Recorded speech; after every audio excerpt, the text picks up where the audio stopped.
Welcome back, ladies and gentlemen, to the Upsurge Premier League tonight. We've got Radiance and Supernova, a pretty big matchup here in the week one of the playoffs. Once again, I'm Cats, and I'm here with Rebel Fox. How you doing this evening? I'm doing fantastic. Always happy to cast for Upsurge and especially excited to cast this first round of playoffs here for the Premier League.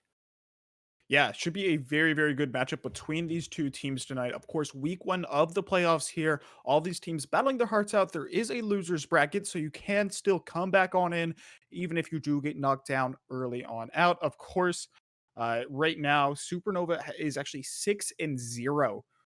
But let's go ahead and take a look at this bracket.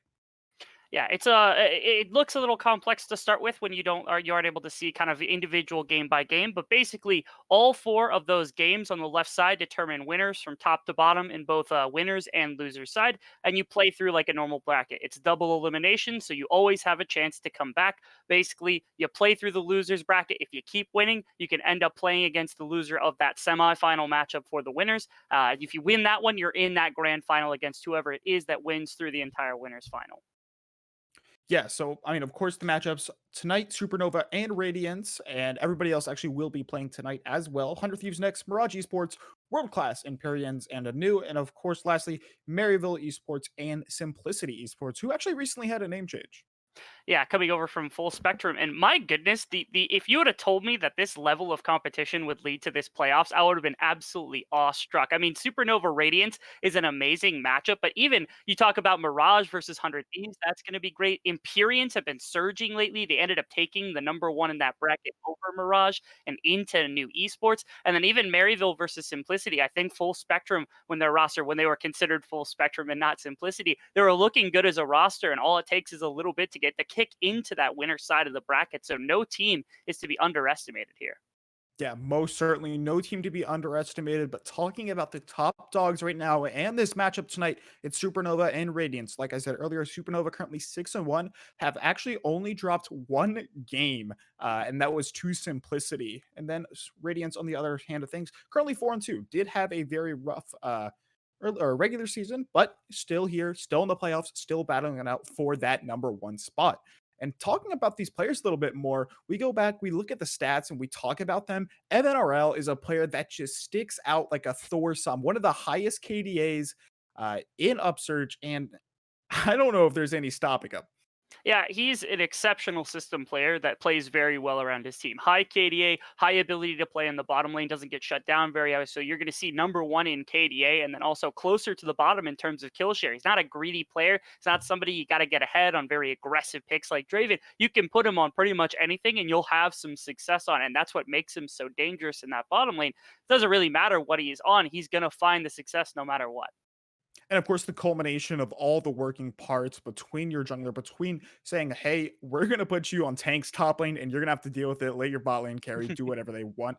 And then on the others, of course, talking about players across the board, APA on that Aurelion Sol could we've talked about this so much recently, but is there anything he can't do on that champ? I am not sure that's the case. Like Aurelion Sol is exceptionally difficult to play when it comes to positioning, and he does it flawlessly. His roaming, very, very good. Understanding the champion is ecstatic, and I think it supports the team really, really well. In that, of course, in the bottom lane, you've got Evan Orel, Papa Chow, really good players in their own right, and then PCL in that top lane, loving those aggressive lane dominant style champions, kind of feeds to this, roaming style mid laner that APA is. So yeah, the Aurelion Sol looks dangerous, but I think it's just APA's penchant for moving around the map and helping these dangerous side lanes that has really been what Supernova's banked on for most of the success they've had. Yeah, and of course, these teams have actually gone at each other in playoffs 6 different times. Now, Radiance has won 3, Supernova has won 3. Who's going to come out here on top? It is the grudge match between these two squads. And I don't think I can throw out a prediction for this one. Of course, it is a best of 3. Recently in the Big League Blitz, actually, Supernova did beat Radiance, but that was a best of 1. So anything can be thrown out there. You can have, hey, you can say, hey, we're going to play orange support or something like that. You can throw anything out the hat, but in a best of 3, you've got to be reeled in. You've got to be able to stay intact in whether it be your draft, whether it be your mechanics, or whether it be your mental. We're going to have to see what they're going to do this game. And in consideration, or at least how I see a lot of the teams at the higher level, or at least at the top end of the spectrum, I think the hardest differentiation between two teams is Supernova and Radiance. I remember Supernova last split, they came out with what looked like an all-star roster, didn't even make it out of groups for Upsurge, if I recall correctly, coming out of like group 3 or whatever group was called at the time. But they weren't even able to make it to that playoff run with such a star-studded roster. And here they found some more success after they've revamped the roster with players like you said. APA came in mid split. You have Evan RL stepping into the bottom lane alongside Papa Chow. Such good players stepping into the roles, helping out the positions, have led to a lot more success. And Radiance, they were silent. I don't even remember them playing for the most part during the spring season. And here they come with a roster that just looks really, really good on paper. I don't think they've had the absolute success that a lot of people were expecting from them, but they've been looking pretty decent lately. So this is bound to be a fantastic matchup. Yeah, and the question is, are they going to be able to keep that going through here in the playoffs? I mentioned earlier there is a loser's bracket. You can still battle your way back up to the top, but a lot of League of Legends still left to be played. There's still 8 teams left, and that 8 teams thrown into still a double elimination. Like I said, still a lot of League of Legends left to play. Best of 3 format between most of the playoff bracket. We'll have to see. It's going to get pretty interesting once we get towards the top and start playing some more games. Yeah, the winner of this series goes on to play either Mirage or 100 Thieves, I think. And again, all 4 of these teams are absolutely insane in their own right and would be considered up there in terms of the number of teams. They're the minimum top 8 in the scouting grounds, top 8 obviously here in Upsurge. And those best of 3 series between those teams are going to be extremely exciting to watch. Yeah, there's some variance to what we see in a game to game basis. Certainly, any team can win on any day, but it's going to be awesome to see what kind of teams get through that winner bracket. Like you said, as we continue in this tournament, those next best of 3s, best of 5s are going to start to look really spectacular. Yeah, but here we go. We are into draft here. Supernova and Radiance back at it once again. Who will pick up this grudge match, this playoff, and who will get that lead out? But here we go right on into this draft. Not shocked to see the Azir taken away from Young Mid. Really good player of that. Obviously, the Varus going to be taken away here. Question marks, in my mind, I would say like Graves, Syndra, Callista on that red side. What is it that you're going to take? It's actually Supernova. They don't want the Callista, which is a little bit disconcerting, not wanting to give that one away. It's Ophelia subbed out for what would be the Callista ban on red side as well. Yeah, and Radiant's going to counter that back with actually an Aphelios ban. Don't want to allow that for that first pick. On the blue side, what Supernova is going to take for the last ban is the question. A lot of power picks still left open. Radiance erring on the side of safety right now, taking away a lot of those 80 carry power picks, such as Varus and Aphelios. Supernova, though, taking away the Yumi, one of the most annoying champions in the game, in my opinion. And Radiance, nope. no Aurelian No, Soul for you this time. unfortunate APA is not getting his hands on that one early on, but the Syndra is still available, potentially flexible on that side if Evan RL is willing to pick up the champion. I also love this Yuumi ban because not only is it the Yuumi taken away on the side of Cow, who plays it pretty well, but also the Ezreal loses a little bit of power. It doesn't have the pure defensive stats that the Yuumi Ezreal brings in the kind of the skirmishing and the late game team fighting power that the champion combination has. The Ezreal's still strong in its own right, but certainly the Yuumi Ezreal is one of the priority picks here for the side of Radiance. That's been gone now because of Supernova's drafting. Yeah, it looks like they might be able to get one half of that, but of course with the Yuumi banned, a lot of that strength and safety in that lane is gone. If you're still able to pick the Ezreal, still a hell of a lot of safety down there in the bottom lane with that Arcane Ship, with the Flash, and especially depending on what support you combo up with that. It can just be, you can just wander around the map, not really worried at all. Picks along the line as Thresh, as Morgana, not something we see too often anymore. The Radiance now hovering over this Volibear. We have seen him a little bit recently, and it will get locked in. It is an exceptional power in the top lane to have. You've got good healing with the W, but its dueling potential with that E, with that Q, make it a good counter to a lot of aggressive picks. Things that, PCL might be warranted to bring out here in this top lane matchup are now kind of a little more questionable into the likes of the Volibear. I do like this from the side of Radiance, being able to play this kind of rising champion in the top lane. Now, the strength of the champion certainly is outside of question. I'm curious if they're capable of flexing into the jungle. We don't see it that often, but there's some potential for it. So since it still is strong, we see the Lee Sin locked in for Odd Orange here. Yeah, not afraid of that at all. Will be locking that Lee Sin. One of the champions, Odd Orange, of course, is very, very comfortable on as well, and it will give Supernova a lot of early game agency and being able to gain comboed up. Of course, there goes the Nautilus. You're really just able to sit bot lane if you want. The one worry about that is Radiance does have this Ezreal. If they pick something along the lines of a Morgana or a Thresh that combo up a lot of extra safety, that can really, really help as well. Yeah, the Nautilus also doesn't give much information as to whether the Syndra is going mid or bottom lane. I actually see Syndra paired with Nautilus more often than any other support because of the CC and the early lockdown that those two champions provide to try to get the Syndra ahead, to try to get some wave priority in that bottom side. And it's a very lethal combination we use down there. I would argue this actually leans a little more towards Syndra being on the bottom side. The response, of course, the Karma. Is it going to Young Mid or is it going to Cow? Not bad for poking out in the bottom lane. Good defense and trying to make sure that the full combo from Nautilus Syndra could be shut down with that big shield, but still has that flexibility. I like Radiance not giving away the information with this pick on this one. Yeah, nobody wants to reveal their ace just yet here, and a lot of very question marks on where anybody is going to go. Fantastic drafting so far as we get into the second ban phase here. Radiance saying, okay, we might want to try and call your bluff, and we're going to try and take away that Kai'Sa, take away a lot of other of these stronger AD carries that might be available. And if they take away one and may be able to force Syndra towards that bottom lane, they could be comfortable with that. This is a really kind of cool drafting style where you ban away what you think potentially could be the flex, because if they are going to flex it, it doesn't matter. You've taken away the champions, you're forcing it into that role and preparing for it. But if they don't, and they want the Syndra to go mid lane, they're not ready to take it bottom lane, you've now lost 2 additional picks in that position. So Supernova, you have to expect now that Radiance knows the Syndra is going bottom lane. Maybe you don't have that kind of surprise factor. Maybe you would have thought about, especially again, because the Nautilus was locked in down there. I think that was kind of the point that made it. On the other side, though, they're banning away junglers. The Olaf gets taken away, making sure Avi's not to get his hands on that one. The Galio also really big. I think Young Mid's been playing it a lot. It's actually been rising heavily in popularity. You go Unsealed Spellbook, Nimbus Cloak on this. Makes it very easy to get in there with the taunt. Yeah, and now actually there's 5 or 680 carries, if you consider 7. 780 carries off the table for Supernova to pick between the picks, between the bans completely. And in terms of ADC, there aren't that many powerful picks left unless you're going for something like a pocket pick. If you want to go for something like that Draven, while certainly possible, maybe this could very well just be that Syndra in the bot lane.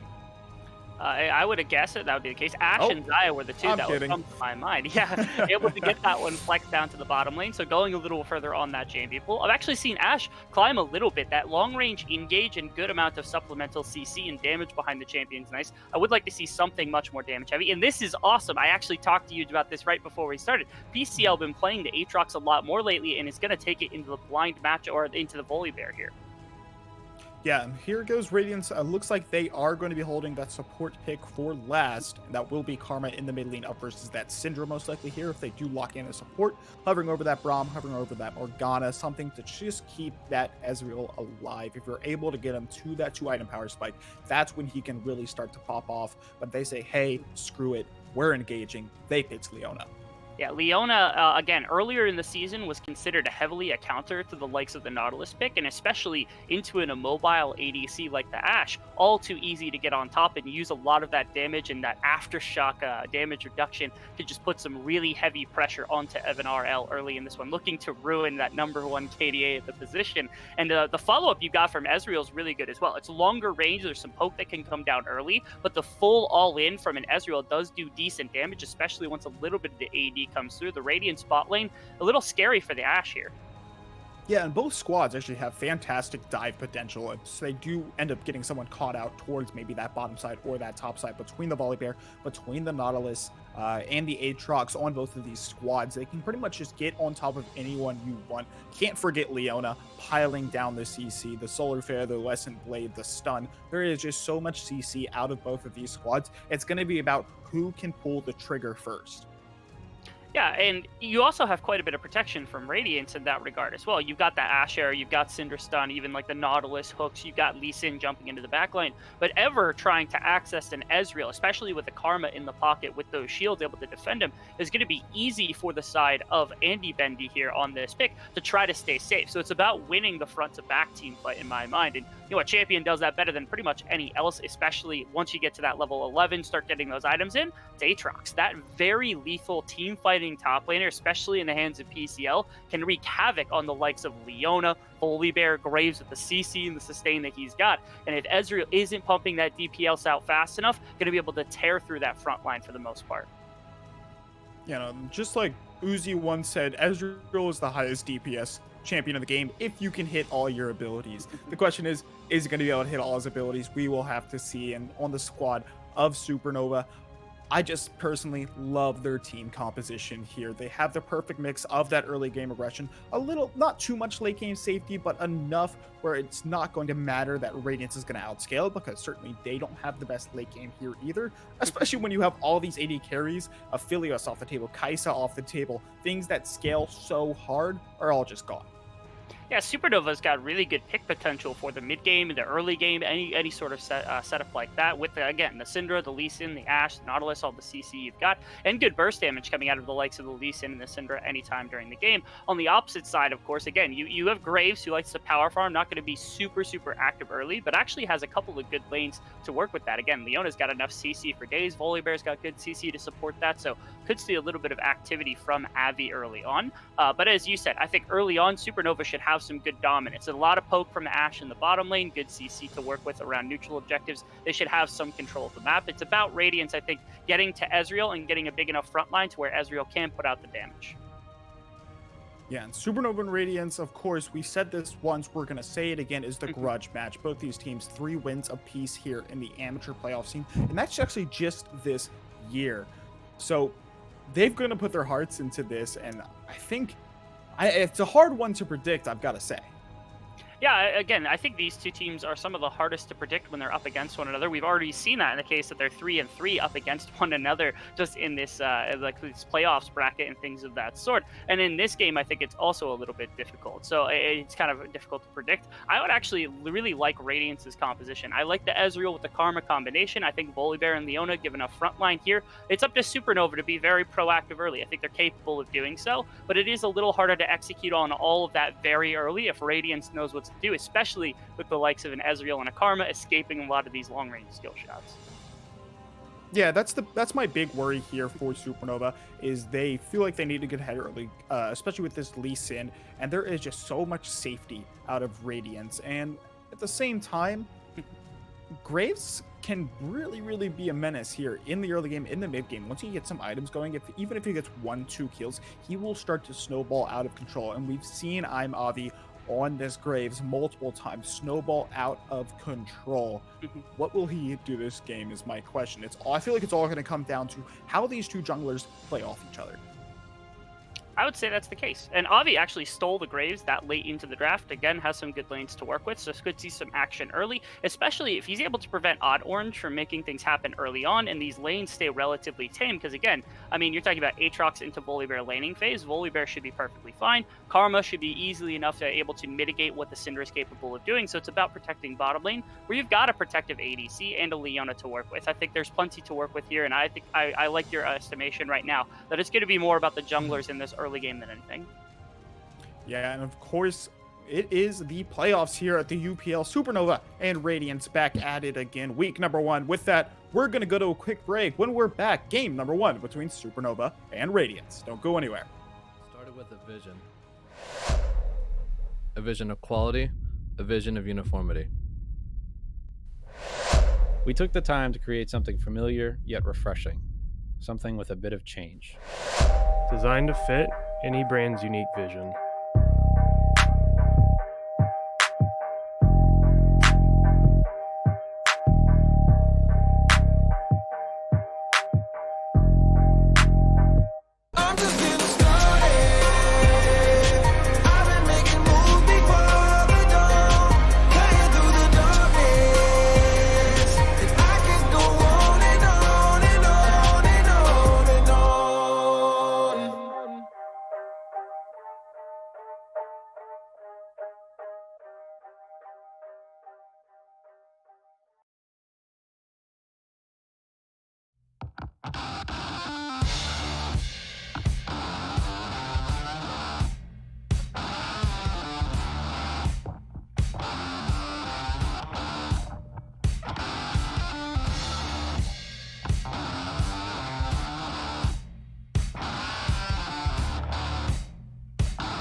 Welcome back, ladies and gentlemen, to the Upsurge Premier League. It is week number 1 of the playoffs, and it is Supernova and Radiance in the grudge match. Look, one of the teams looking to take an edge here in the amateur playoffs. Both them 3-3. Once again, I'm Katz, and I'm here with Rebel Fox, and boy, am I excited for this matchup. I don't know about you, but I'm also loving these team comps.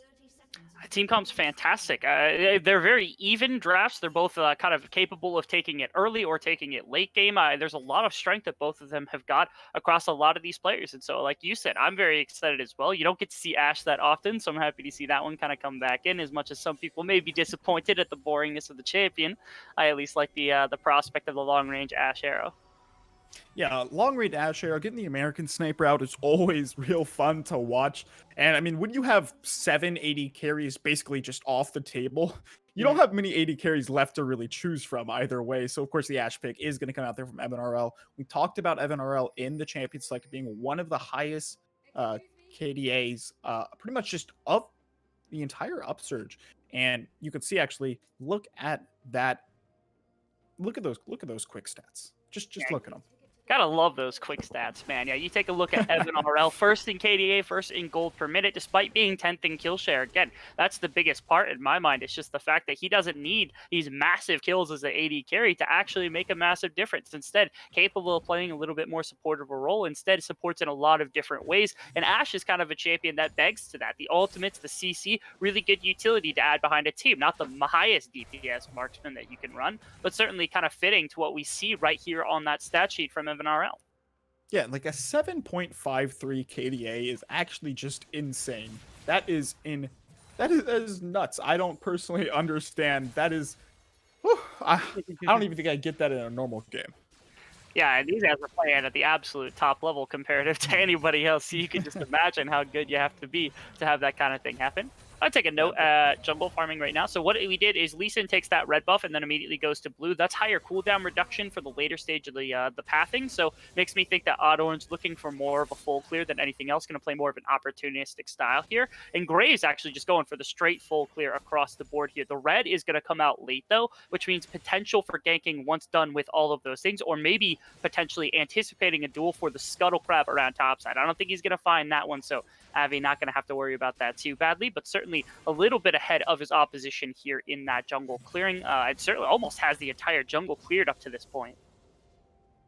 Yeah, almost, yeah, pretty much the entire jungle. Of course, actually, our first dragon will be an Infernal on the map. Unfortunately, no Infernal Soul for those that love it, but will be that first one. And not, usually not the biggest contest, but certainly can happen. Both junglers really not looking to make any plays here nice and early. We're just seeing a bit of farming, and I really don't expect too much early until these junglers really start to get ramping up. I would agree with that. Again, the Gray is really not known for all of that early ganking prowess that you would have. And Lee Sin, even, I think, despite some early ability to gank with a lot of damage supplementation, still needs some CC to supplement all of the damage that he's going to be bringing to the table, even once the kick comes in. So kind of flash reliant when it comes to that regard. We actually do see Graves kind of just shading over Youngmid here, and APA might be in some trouble. Does have his flash and ghost available. That root didn't come through there from Young either, so he's able to get away pretty comfortably. And actually, PCL getting really low. You can already see the strength of new Volley Bear just coming to fruition. Such a strong champion, but hold on, EvanRL might be in trouble. Dredge line there is going to connect Cleanse to get him out of that ignite. Now kiting away from Cow. Toy Soldier might be the next target, or could it be Cow? That's a flash. That's a root. Is it enough for a kill? No, I think Toy Soldier might be the one in trouble. Avi goes in. He gets the kill. Should be able to trade one back on a Cow. Yes, he does. Now it's Avi able to finish the kill on EvanRL. Odd Orange is the next one in trouble. Should be able to escape. Uses that flash. But it is 2 kills over to Radiance. Nice little play down towards the bottom side. You see the initial engagement from Cal come out onto the Leonia, and you're going to get that on a fantastic replay from Hypertension.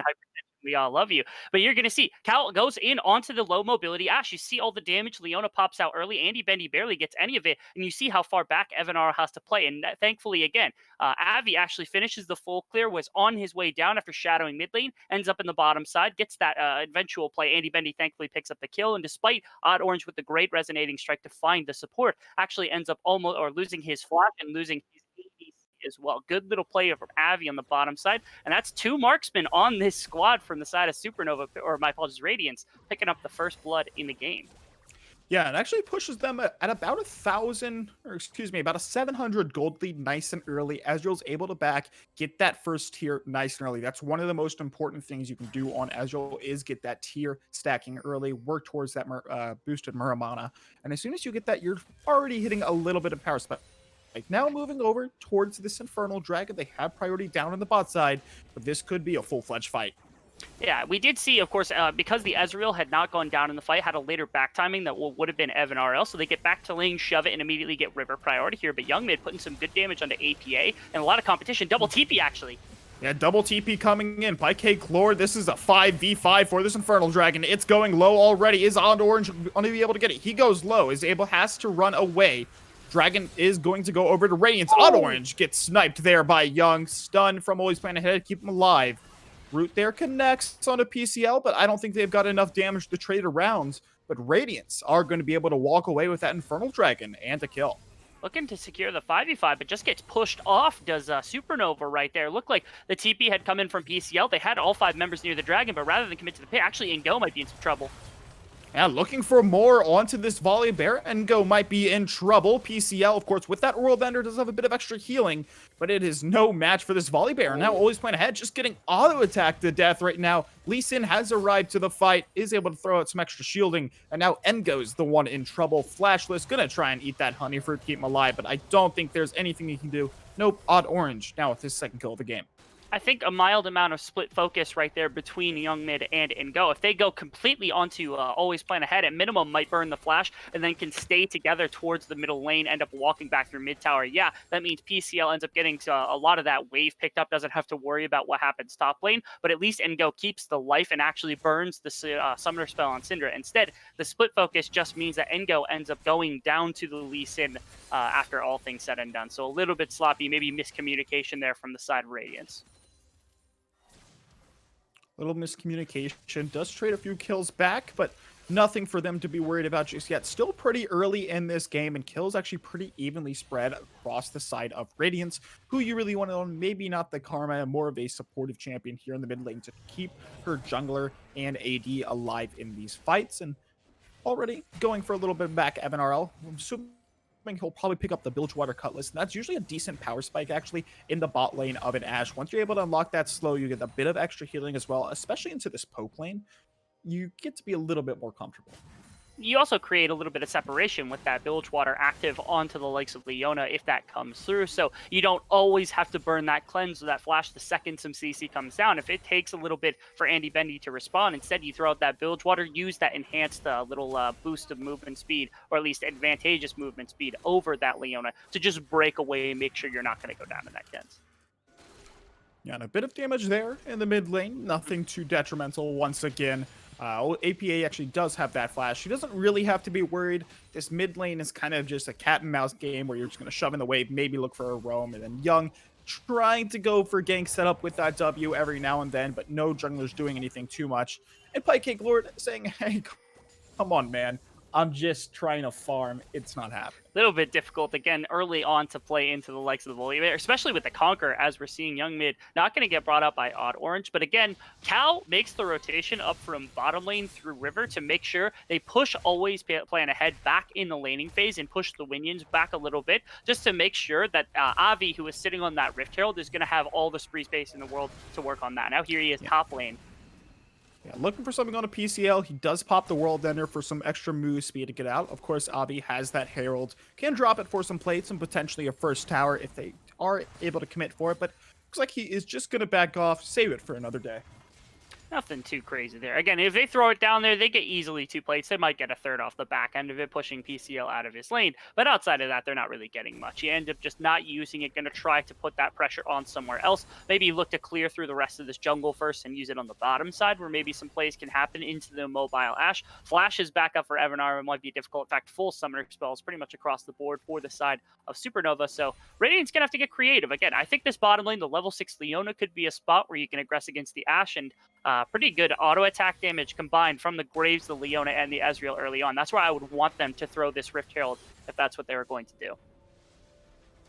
Yeah, and a great start so far from Radiance. Just keeping the pressure on is incredibly important. Of course, Lee Sin will eventually fall off, but he still has that big playmaking potential, especially into a composition with essentially 3 different squishies between that jungle, mid, and AD carry.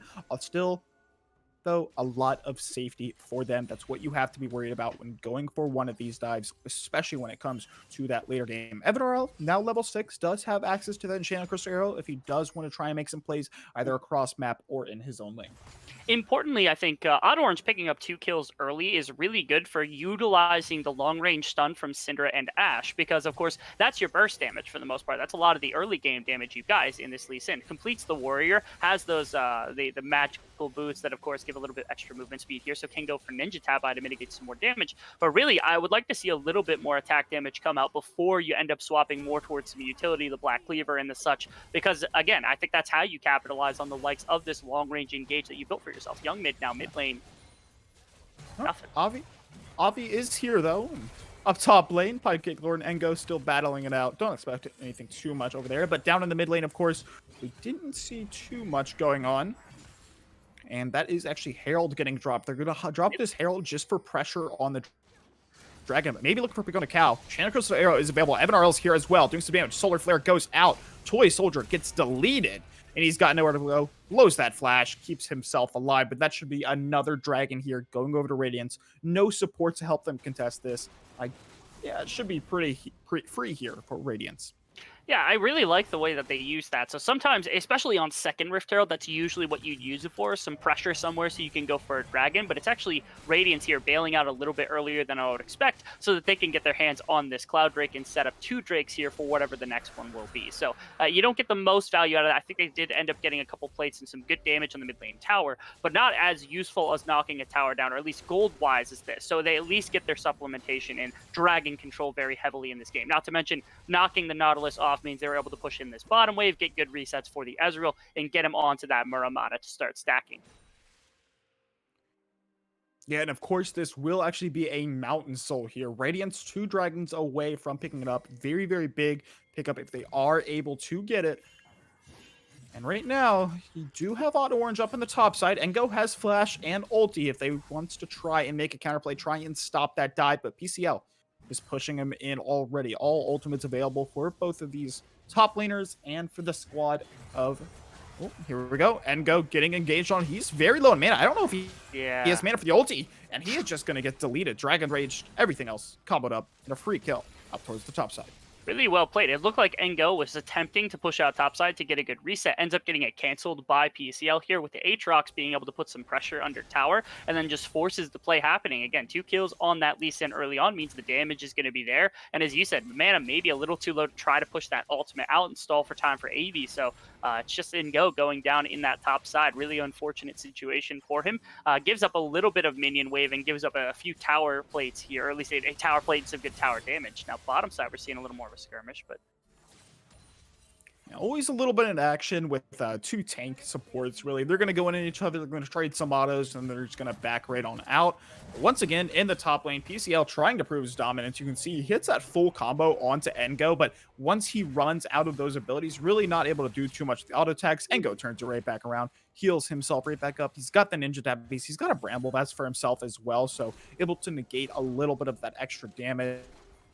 Not too worried in the top lane in the solo 1v1, but when that jungler starts to come up there, when Odd Orange, when Avi comes up there, that's when you have to be a little concerned. Yeah, that's at least a little bit of the problem. I think Avi actually spots out Odd Orange right here with that good sweeper. He's a bit of a play mid lane now. Young is going to get CC'd here. Dredge line, everything else comboed up. Sonic Wave going to follow Young from downtown. Toy Soldier might be in trouble. No, he's going to go golden. Will he be able to survive? Flashing forward, that's going to be Avi finding that kill on a killing spree as well. Odd Orange using that flash to escape. Should be able to get out for the rest of Supernova. So it is a trade of 1 for 1. Could this potentially be the mid lane tower? They've got 3 people here. Plates are gone as well. This tower is like paper to the squad of Radiance. Enchanted Crystal Arrow connects. I don't think there's anything else they can combo up on this. No, there is not. The tower will drop. Avi wants to go in instead. Odd Orange is now in a sticky situation. He's going to go down. Traded a kill right back on over to Andy Bendy as well. Now Radiance starting to run away with this game a little bit. A 2,000 gold lead, certainly not comebackable. But all the kills so far for the squad of Supernova are actually on to Lee Sin. That's not necessarily who you want them to be on. These junglers are getting quite a bit done early on in the game, which is kind of what we highlighted during the drafting phase, that it's going to be on them to capitalize on what the team can provide for them. So again, 4 kills on Odd Orange, not too bad. Avi's got 3 kills for himself. Followed that play up really nicely. They burnt so much on the initial play, trying to pick off Young Mid, that they didn't save very much for the play afterwards. Now, the one thing I will say is, despite the early 2,000 gold, now 1 turret and 2 dragon deficit sitting on the side of Supernova, you do still have PCL scaling up very well in the top lane on the likes of this Aatrox, sitting very far ahead of Ingo in terms of, well, it's 500 gold and a good amount of experience, about a level's worth of experience. And not to mention, you still have the Ezreal, who's got quite a bit of, and now Evan RL. Oh, that's painful. Yeah, that is so painful. Just up too far. He even blows the cleanse, but it's not going to matter when you've got a Leona. She's got plenty of CC, as does the rest of the squad. PCL? Ooh. Fluorescent Blade just barely doesn't connect, but this should be Rift Herald going over to the side of Radiance. That will be their second Rift Herald as well. Being able to pick up some more towers. Of course, plates are gone. You're not going to be able to get those. But hey, towers, still able to open up the map, still give a little bit of gold. Yeah, so far, I think Odd Orange has done a really good job playing towards the individual champions on his team, trying to capitalize on a lot of what the champions do well, and then using that gold to push that pressure elsewhere. But so far, in terms of neutral objective control, Avi has been all over the map. These lanes have been there, ready to support him anytime he stands in the river whatsoever, and Odd Orange just hasn't had a chance to respond. In that case, Evan RL was making the rotation up from bottom side, or actually from the mid lane in that case, and ends up getting picked off despite having the cleanse, and you know, that's a rough situation. No ADC means there's no competition, and now even the dragon might be under some fire, and they're the first ones there. Once again, it's Radiance stepping into the river, making sure they're the first ones there to control that neutral objective. Yeah, and there they are, dropping the Rift Herald down bot lane. Hold up, Engo might be the one in trouble. He has Flash, and Chana Crystal Arrow goes wide. Odd Orange might be the one in trouble now. He's going to get CC'd. Solar Flare not connecting. Toy Soldier should be the first one to go down. Yes, he is. Andy Benny gets that kill. And now looking for Odd Orange. He is flashless. Cal gonna opt not to go in. Gonna take their wins. Gonna head right on back over to this dragon. The third dragon will put them at soul point. If they're able to secure this, Odd Orange lurking around, possibly looking for the steal. But the rest of the squad is zoning him around. And Engo, still bloodthirsty. Wants the kill. PCL's there as well. Don't think you're gonna be able to get it. But certainly another dragon in the name of Radiance. And it's a little over-aggression. They tried to find the advantageous matchup where they've got 2-3 members ready to pick off and go. But unfortunately, once that initial CC from Palpachow had come down, it was now the Volibear that was going to be able to escape or at least get away from that fight, because there just isn't enough damage on the Lee Sin to burst through the tankiness he's built. And after that, Collapse comes in much faster. That's Young Mid and Cal immediately getting to the fight, and Andy Bendy and Avi getting there right after to support the rest of the cause. Odd Orange lost a fair amount of his health bar, and Palpachow going down means there's no real engage that can come out. So really, really well played from Radiance, kind of exacerbating their advantage of controlling the river, making sure they're the ones taking the fights when they need to confirm these neutral objectives. Yeah, PCL, it's all over it. And go, hold up, you just eat in. Andy Bendy's got to be careful. He's got Flash. Will he be able to trade one back? Yes, he will. Doesn't even matter that he eat in, because that's the Western Blade. That's Cow and all the damage comboed up on top of it. And now a 5-0 Ezreal for Radiance. Andy Bendy is unstoppable this game.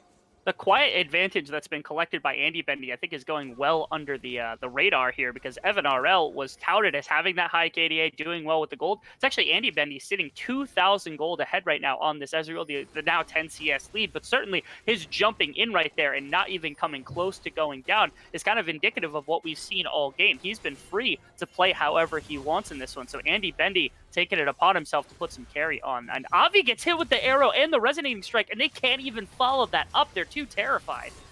Toy Soldier, though, in trouble once again. He's going to use the dredge line. Is he going to be able to get out in time? Nope. I'm Avi to finish him off. Odd Orange now could be looking for a fight. That's a teleport coming in. It is Young joining the fight. Cow could be the one in trouble. Andy Benny doing the damage he can, and go running low as well. Stun on the Evan RL. He gets deleted. And nowhere else to live. Andy Benny trying to find the final kill and always plan ahead. Not able to get it off, but still more kills over to Radiance. Now 4 kills to 11. About 5,000 gold separating these two squads, nearing the 20-minute mark. And I think you talked about it when we started into the draft. It's about which team is going to be able to get that off first. Now APA is in trouble.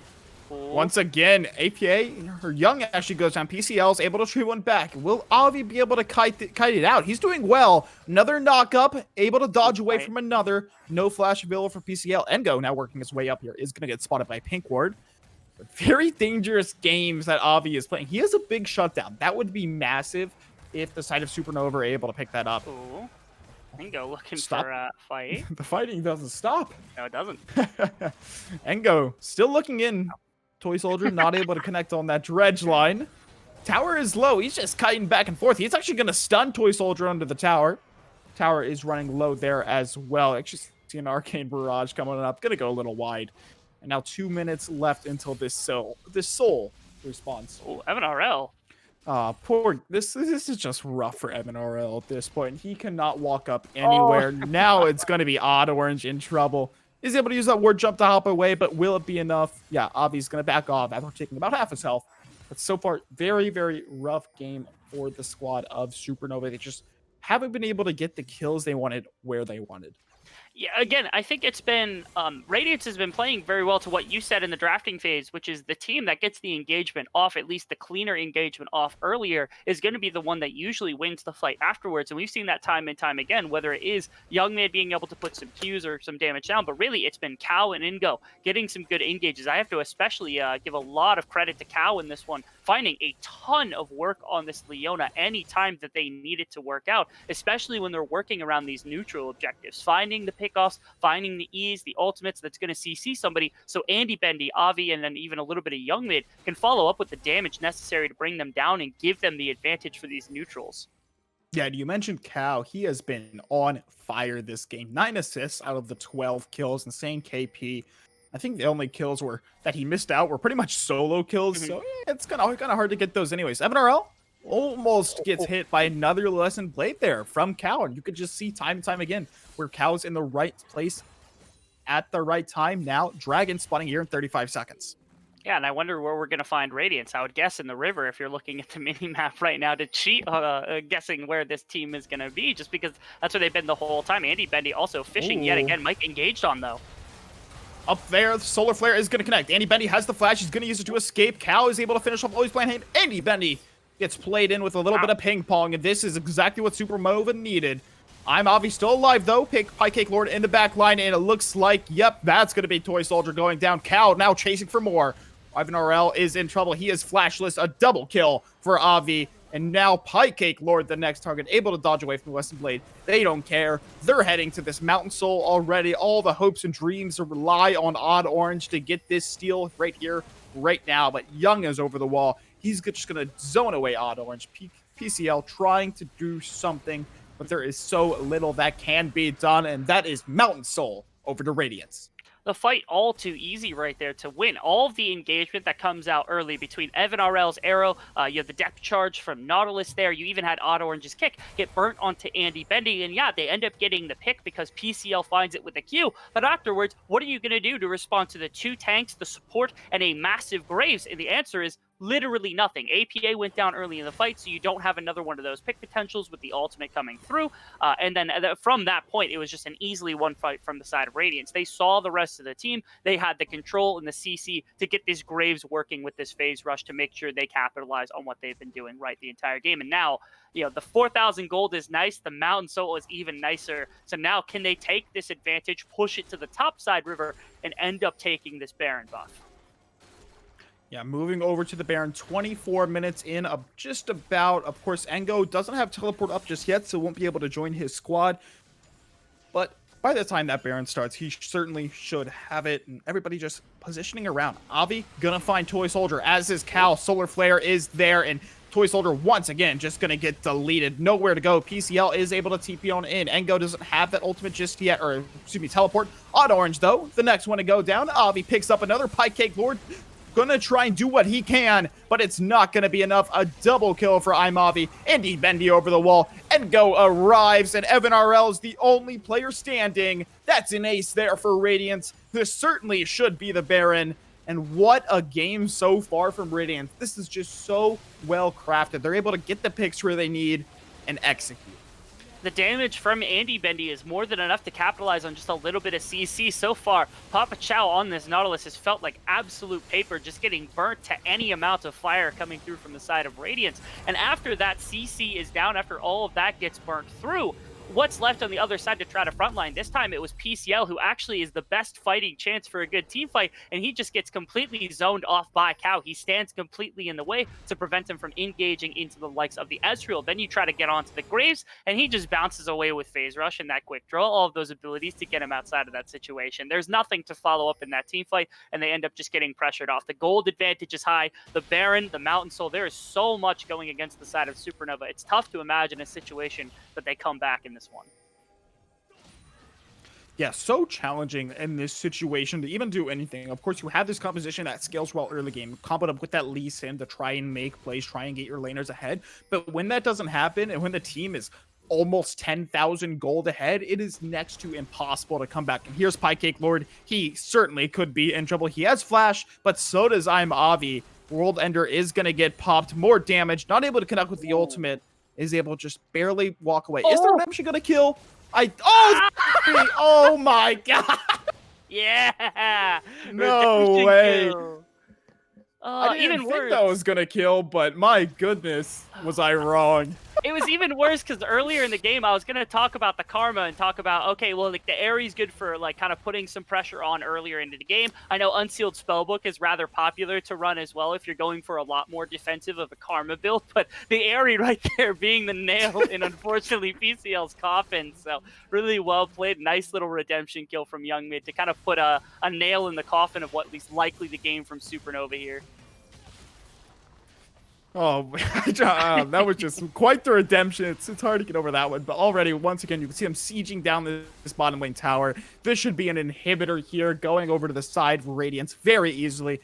And I feel like you just have to force now. If you don't, you are just going to lose everything. You're already so far behind. There comes the ultimate. Damage getting traded back already. Avi's going to go gold and stall him a little bit more time. And that's going to be the kick. Odd Orange not able to get it. He's going to be the first one that gets caught out. He goes golden to stall some time as well, but it isn't going to matter. Look at the rest of the squad. Toy Soldier already 1 HP. Cow with another Luminescent Blade, another stun. Young to finish off Toy Soldier. And could this be game? There are 4 members left. Another Q from Andy Bendy. He is unstoppable this game. It's nothing they can do. There's the ultimate, but it's not going to matter. MNRL kiting out for dear life. Triple kill over to the side of Andy Bendy, ending this game 10-1-8. Fantastic performance here from Radiance, and what a game.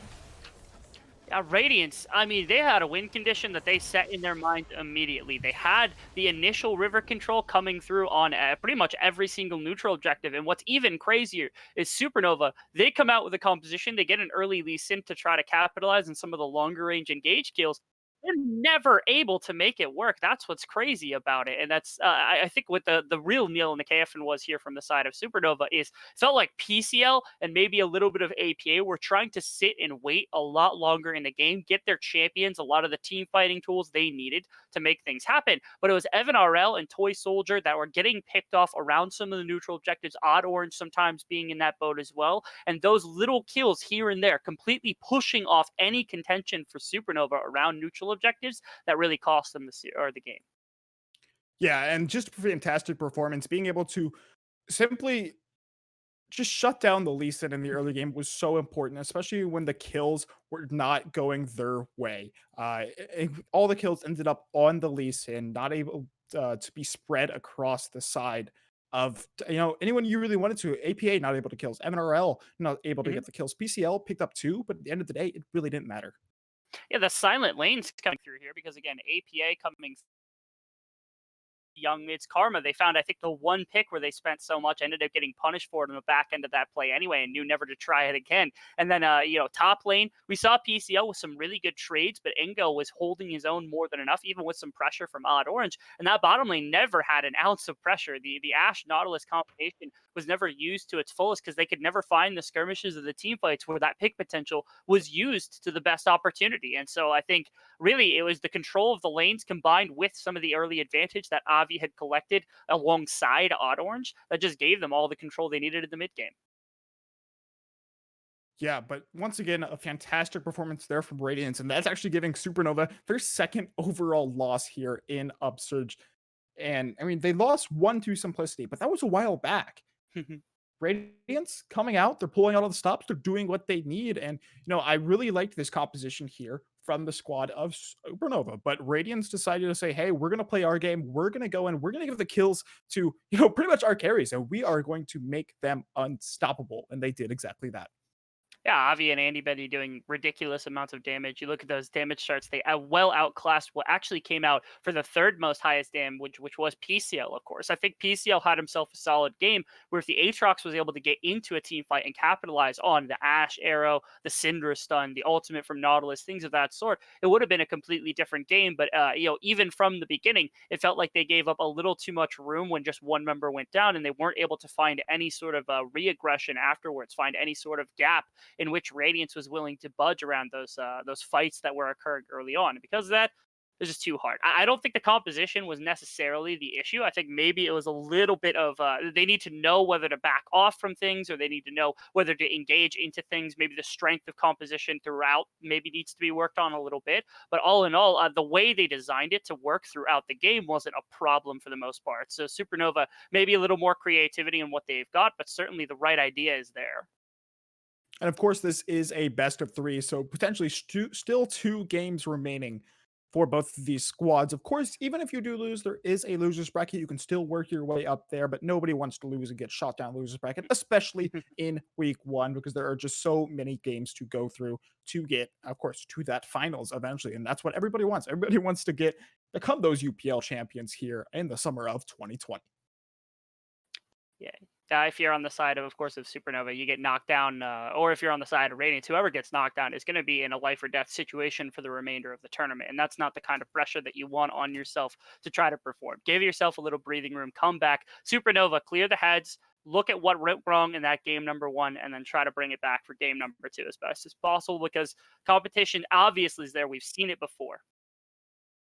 Yeah, and of course, with that, we're going to go to a quick break. But before that, if you're looking to take your game to the next level, it all starts with your peripherals. From keyboards to keycaps, mice, and more, our friends at Kono have got you covered. Kono works with the world's best designers, inventors, and makers to bring us some of the best gaming peripherals around. Kono have been huge supporters of us here at Upsurge and made generous contributions to our prize pool. But with that, we're going to go a quick break.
It's all about humanity. About humanity.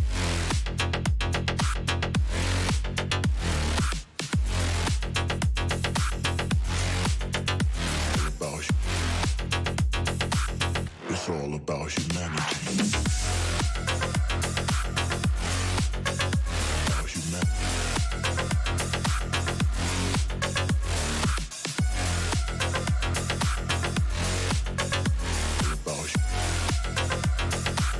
It's all about humanity.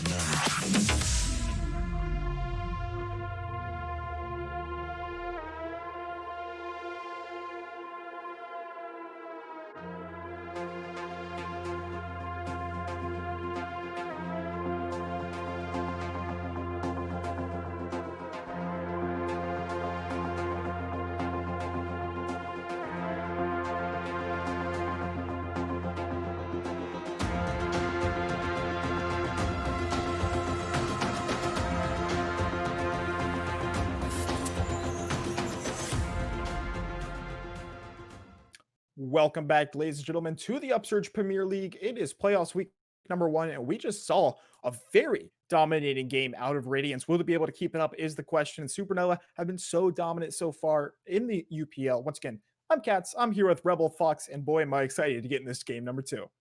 At game one, I think it wasn't super indicative of what we've seen from Supernova from the remainder of the season. We know how talented the team can be, and it looked like game one, maybe just trying to get their footing. Hopefully, they're able to find it in game number 2. We talked about it a little bit in the break. The Aatrox during that composition wasn't the best fit, I don't think, compared to what they wanted to do. But more so, I want to see something that gets PCL a bit more involved. I think he's a very good player, or at least give him something that he can put more pressure on. I said I would have loved to see Camille. I know it's not probably not the coach's favorite pick to have to draft for him, but certainly something PCL would pump his fist in the air for. Yeah, certainly. But of course, it's interesting to see and talk about Supernova's draft in that previous game. You had kind of this combination of where you needed to get use Lee Sin to get everyone ahead, but if you didn't, you were essentially going to lose. And that's what happened. They weren't able to get ahead. Radiance just took over the game and started to run away with it. And Radiance actually haven't had the greatest performance versus Supernova. Of course, 3-3 in the amateur playoffs over the previous year. They're proving that they want to take that spot, want to be up to them 4-3. We'll have to see, of course, if in this next game, is Supernova going to bite back or will Radiance end it out 2-0? I think there's plenty to work on both sides here. Radiance had a really dominant game number 1 pretty much across the board, but Ingo on the Volley Bear did get bullied a little bit top lane. Maybe something he could work with in terms of warding towards the river, and there's certain things. But again, Supernova's the one that has to be a bit more considerate of what happened in game number 1. Again, I think the side lanes and even APA felt very kind of unimpactful to what happened in the game. Odd Orange did really well to get some advantage from his lanes from those ganks early on. But it felt like, APA was just kind of a bystander. PCL felt like a bystander despite being 2-0-1. Just didn't mean anything by the time that he started entering those team fights. Evan RL and enemy Toy Soldier just weren't able to find the effect that they had in the game either. It felt almost like they were passive in the fact that Radiance was just climbing all over them. So maybe, again, you need something with a little bit of agency, no matter how strong the Cinder is, no matter how strong something like the Aatrox is, or if you're comfortable on the Ashe and the Nautilus. If you're not able to have the same kind of impact as something more comfortable for you, put some kind of comfort into your backart. So just so you can try to get something done on the map, try to get something done in the laning phase. Otherwise, you just fall to nothing.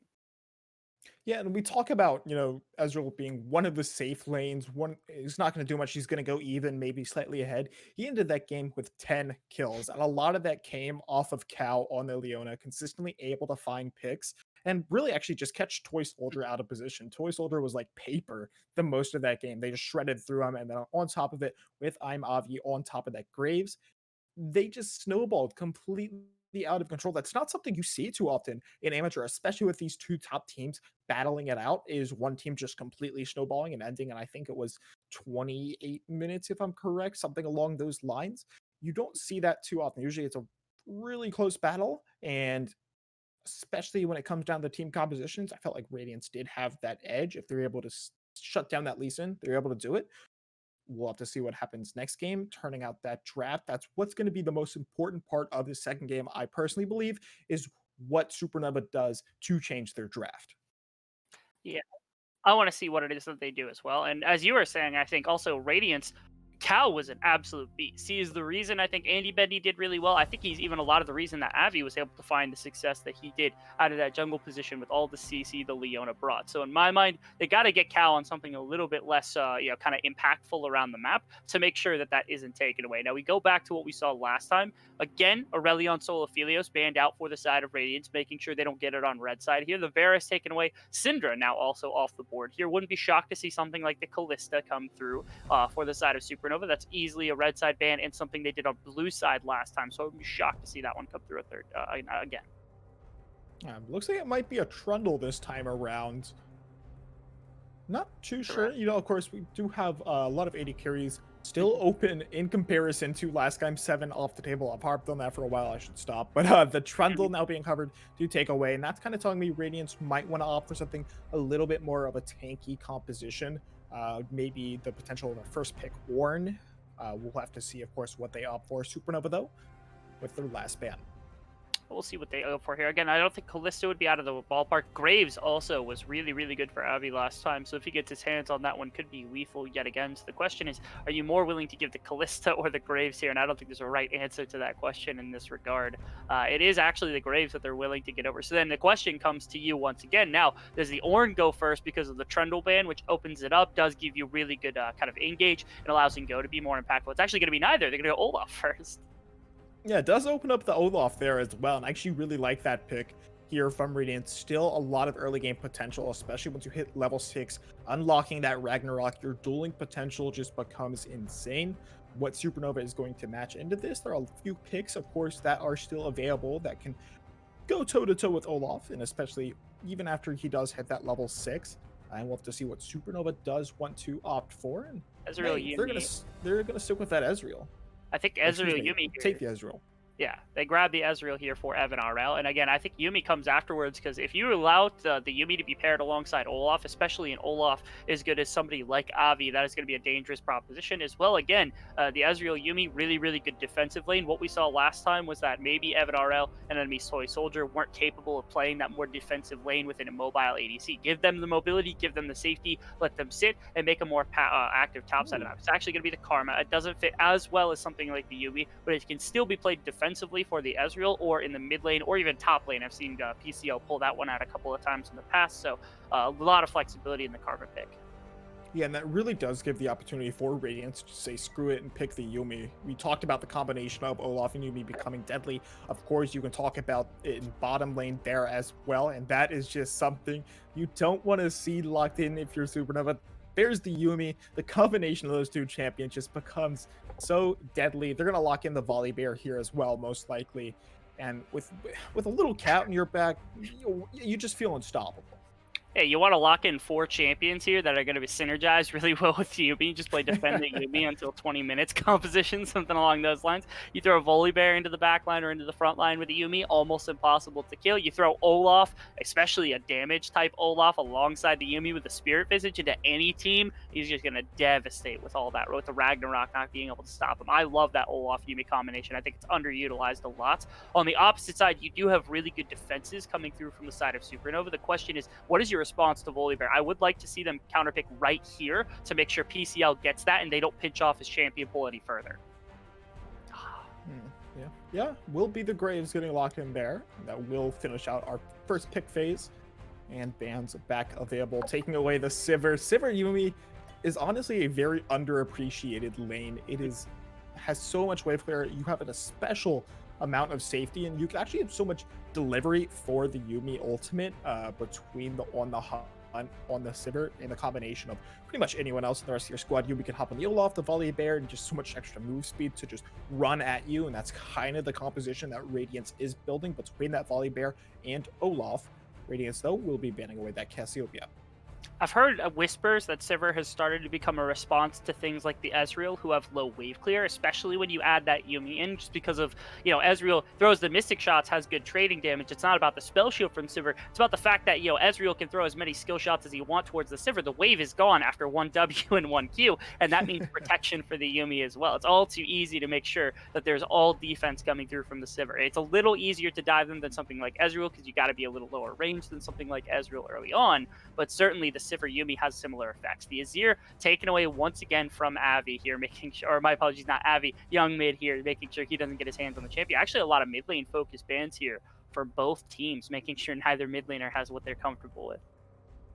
Yeah, looking to take away that Orianna as well, very good control mage, and kind of saying, hey, maybe that Karma is in that bot side, or saying, hey, let's just take away the Lulu instead. Some extra protection for your AD carry is just essentially gone off the table now, and Supernova do have that first pick here. We'll leave them for the counter pick. We'll have to see what they opt for. Gotta be the top laner here. They grabbed the Graves to make sure they had priority on it. It's gonna be the Ornn. That's not preferable for PCL, but it is a very strong champion. Doesn't do bad into the Volibear matchup. It is a really good addition to this team composition. My just one problem right now is, again, early on into this game, your damage is relatively low. The Twitch would be an interesting addition with the Yuumi. Yeah. The really nice thing about picking Twitch and Yuumi together is that I believe they can actually both go invisible. If I'm correct, don't quote me on it. Yes, you are able to both go invisible, so you can deliver her ultimate on top of everything else. There's a Galio as well. We're seeing a full wombo combo composition between Radiance. Throw it down that Galio ult, the Twitch ult, the Yuumi ult. Oh, this looks like it might not be too fun for Supernova if they're not able to get ahead and kind of stop that Twitch from really snowballing. Really, really good composition to set Twitch up for the team fight. Also, like the combination of Twitch and Yuumi, because we get to call them Tom and Jerry during the combination. So have that little nickname to enjoy for the remainder of the game. Supernova, go to the Orianna. That's a safe pick, not bad into the Galio. Phase Rush should get you out of most situations that you've got. If you want to run Cleanse, if you want to run Unsealed Spellbook, you can do pretty much anything you want in this matchup if you're Orianna to make sure that the Galio doesn't abuse you. And if you're fighting against something like this, Ragnarok from Olaf's going to keep you safe, but Volibear, Galio going to stack up most likely. You can pull them off of anybody that you like, and you should have enough burst damage to pressure the Twitch from just walking in, throwing the ultimate down, and eradicating Ezreal, Karma, Graves, and Ornn. So I do like the Orianna pick. I don't think it does enough early game to help control the jungle, which is the one fear for me, that Olaf should be able to run over Graves early game with this Galio having more wave clear, but outside of that, I think later in the game, APA is going to have a better effect than what we saw last time.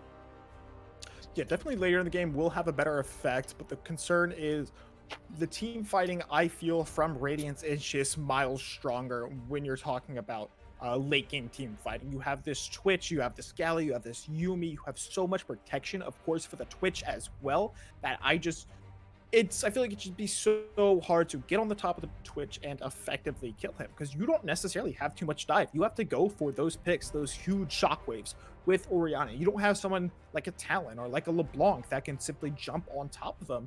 And even if you did, there's still a Yuumi behind him. Now, in fairness, you do have the Ornn ultimate to try to set up something like a Mhm. Graves invade, Ezreal Qs, as you said, the Orianna ultimate. And if that Twitch is gone, you have to rely very heavily on a lot of bulkier champions doing the heavy lifting in those fights. Olaf does lose a lot of those flat stats when the Ragnarok is on, and once that's off, able to see him, CC him like any other champion. Volibear doesn't have the most ridiculous damage numbers in the game. Galio the same. If you don't build him just pure AP, can fall off a little bit. So there might be a little bit of an over reliance on Twitch for the side of Radiance, especially for late game fighting. But like you said, I mean, Yuumi on top of any of the three major tanks here is going to be huge. Great CC across the board to work with pretty much throughout the entire game, early, mid, and late. And Supernova, they have a lot of ranged champions to poke and to do good damage with, but outside of the Ornn, they don't have very reliable engage to work with. Yeah, and this game is necessarily, personally, for Supernova, is going to come down to how Graves plays the early game. We might possibly see a repeat of saying, hey, we're going to sit down bot lane. We're going to get Ezreal super far ahead, and he's just going to snowball and poke everyone out. And I feel like that's what Supernova needs to do. You kind of aren't going to be able to do anything top lane, mid lane. Pretty neutral matchup either way. Both of them just want to shove in and potentially look for those roams or just farm up. But at the same time, the bot lane is just so safe. You still have a Yuumi, you still have a Twitch that can, hey, we see you and are walking towards us, we're just going to go invisible, and if you're not able to hit us or walk into the range, you're not going to be able to see us, therefore you're not going to be able to kill us. And I'm actually going to take that even one step further beyond what you said. You can put Graves in that bottom lane. I want to see PCL and APA constantly pressuring this Twitch. He's the late game damage for this team. If you have the laning phase from the Galio, the Volibear feel rather fine to do work with, and you can pressure really heavily. So if APA and PCL sack some lanes and make sure they get the Twitch behind and their Ezreal ahead, that's going to give you a lot better of a chance in the mid and the late game to actually put pressure on this team. If you're playing front to back and Ezreal's got 3 items, you still have everybody alive, you have a much better shot than if the Twitch is going to be even in items with the Ezreal, and you have to worry about the Galio with the Yuumi, the Olaf with the Yuumi, the Volibear with the Yuumi, all these terrifying frontline threats that you have to work with. So in my mind, put all the pressure you can into the bottom lane. You shut down Twitch Yuumi early on. You shut down, of course, the Tom and Jerry matchup. You get Evan RL ahead, get some of the bottom lane towers, maybe get a Drake here or there to stall the game out, make sure the Ezreal gets the items, then start taking punches to the opposition. But then once again, we talk about even sending 5 people down bottom side, it's still hard to go for those kills, try and shut down the Twitch. And even then, if you send people bot side, you don't get anything, you are just going to lose so much on the opposite side of the map. And go decides, hey, he's either going to die or say, screw it, we're not going to TP. We're just going to get all these plates. Volibear can become such a menace. If you don't have the super armor shredding or health shredding 80 carry, you have an Ezreal that's going to take a little bit of while to skill up. Once he gets that Blade of the Ruin King, he can do a little bit, but it's just so hard to get on top of this bot lane. It's going to take creativity right now from the side of Supernova. The way they've designed this composition, they're going to rely heavily on at least one damage dealer getting very far ahead and being able to destroy at least 1 or 2 of these frontliners, whether it's the Galio, the Olaf, whoever it is. Hopefully they get a lot of kind of executioners, make sure they get that Grievous Wounds running into the Yuumi. Otherwise, they're going to find themselves having a very difficult time killing any of these frontliners, especially, like I said, Olaf, Yuumi. The sustain from the W as well as the healing from Yuumi makes that champion near impossible to kill if you don't have that healing reduction. Yeah, and with that, we're going to go to a quick break. But before that, if you're looking to take your game to the next level, it all starts out with your peripherals, from keyboards to keycaps, mice, and more. Our friends at Kono have got you covered. Kono works with the world's best designers, inventors, and makers to bring you some of the best gaming peripherals around. Kono have been huge supporters of us here at Upsurge and have made generous contributions to our prize pool. If you need to find a new keyboard, check out the Hex Gears X1 RGB low profile Bluetooth mechanical keyboard. You can use the discount code UpsurgeGG for 7% off your first order. For more information, head on over to kono.store to check out all they've got to offer. That's KONO.store. Kono, discover amazing products. And with that, we're going to go into game number 2 just shortly. Supernova and Radiance.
Welcome back, ladies and gentlemen, to the UPL playoffs. It is round number 1. It is Radiance and Supernova, and Radiance with a pretty convincing game number 1, and giving Supernova actually their second loss of the season. Are looking to close this out into. Once again, I'm Cats, and I'm here with Rebel Fox, and the question is, can they do it?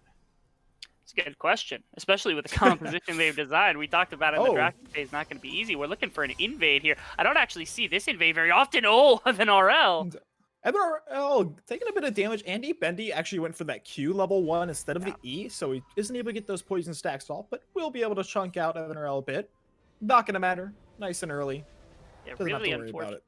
Yeah, really unfortunate that the Contaminate wasn't there, because the combination of that and the Ignite coming through from Andy Bendy would have been more than enough early damage to bring him down, which, again, also opens the door now for me to talk about his Keystone. That Hail of Blades is something I've thought is a really good opportunity for a lot of players to utilize on something like the Twitch, like the Draven. The way they reworked it a little while back was so that you can actually farm while it's stacking back up, so you can use that cooldown so you're not just trapped. And now Andy Bendy, utilizing it alongside the likes of this Q, potentially to gank mid lane immediately. This could be scary.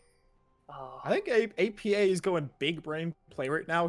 He's either reading it or he's texting someone. Who knows? But he's sitting under his tower. He's not going to opt to walk up just yet. They're not going to find anything. Andy Bendy and Cal will head straight back towards the bot side.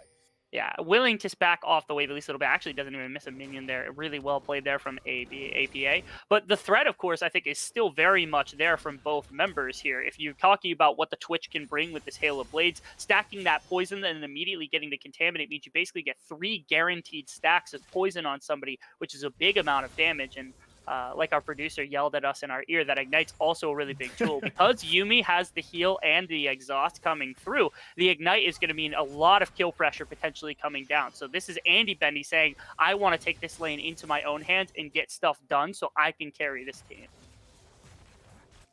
Yeah, and that's what, of course, you have to be worried about is Andy Bendy and the combination of Cal bottom lane. They are able to get this priority. The squad of Supernova is keeping them consistently shoved in. You can already see the poke damage actually going on to Andy Bendy. But hey, you still have Yuumi behind you. Do have to be worried about if you are Cal. Of course, the heal in the early game takes so much mana before you have those items to help you kind of sustain a bit. But not too worried. Has those potions going there as well. And Cal, he's taking a bit of extra damage, but hey, he's a Yuumi. Doesn't really care, hopping right back on your 80 carry. Doesn't matter at the end of the day.